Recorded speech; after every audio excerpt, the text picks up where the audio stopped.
Hello, my friends. So, just an update on the Usacc build. So what I've got here, and I wanted to kind of show you a cool trick for roll bars.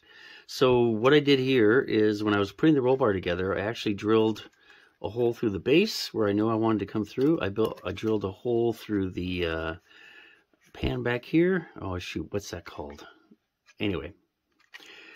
And then I drilled a hole through the dashboard because I knew I wanted this to come down, and it's going to come down into here, and then I've got another one coming out that's going to be for the front. And so what this allows me to do is, I guess I should back up. First of all, I just had this taped up. It's not glued or anything. That way I can take it all apart. But what that allows you to do is you can actually take this roll bar all the way out. Boom.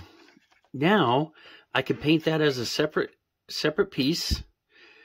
I don't have to try to get in the edges and the creases and get paint everywhere.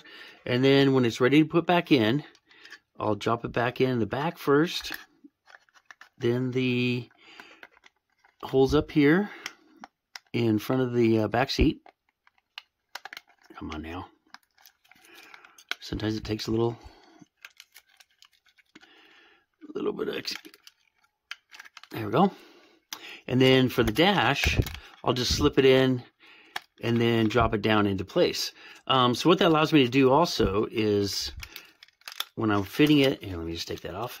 When I'm fitting it to the body, I know I'm pretty close to where I need it to be. Oh, sorry. I actually have some supports that I put on here because I'm cutting the doors out, so I won't be able to show you that part. But anyway, so you get the idea. You can put it up into the body. You can adjust this for your height. And then once you got the height that you want, you can glue it right here, cut these off to length that you need, and you're good to go. Super simple way to do it. I've done it this way on a few builds, and it worked phenomenally well. And I've done it without doing it that way, and it looked like crap. So it was definitely something. I think I saw it on somebody's channel a while back, and I wish I could remember who it was. I would direct you to them because they do a heck of a lot better job than me. But yeah, that's that. The bodywork's coming along good. I did have this little piece break, so I'm gonna have to put some body filler on that and put it in. Getting the doors cut out right now, and I've got a video on how I'm doing that. I'll put a link below for that. I am going to be taking both doors out. I am going to be going with the stock interior, though.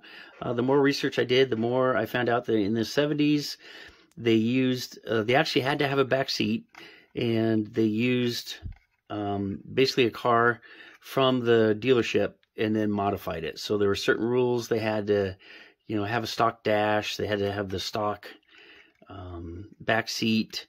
They couldn't use any parts unless it was in that parts catalog, which I thought was kind of interesting.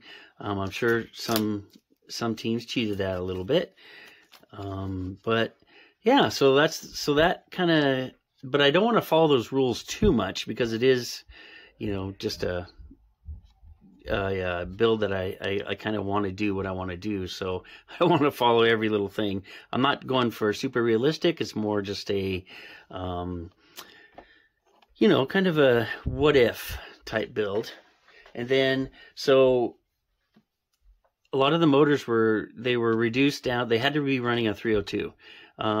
So I thought about taking this 318 and then, bumping it down to a 302. But then I'm like, I really want a Hemi in this darn thing. So I think I'm going to run the Hemi because in my world, there are no rules that you have to run a 302. So that's that. So hopefully I'll be able to paint soon. It's a little too wet outside right now. I did get the trunk off also because I'm going to be building a custom trunk and having these will actually drop down into the back, into the trunk area. And I've also got the stock tank cut out. So I'm starting to modify that. And that's it for now.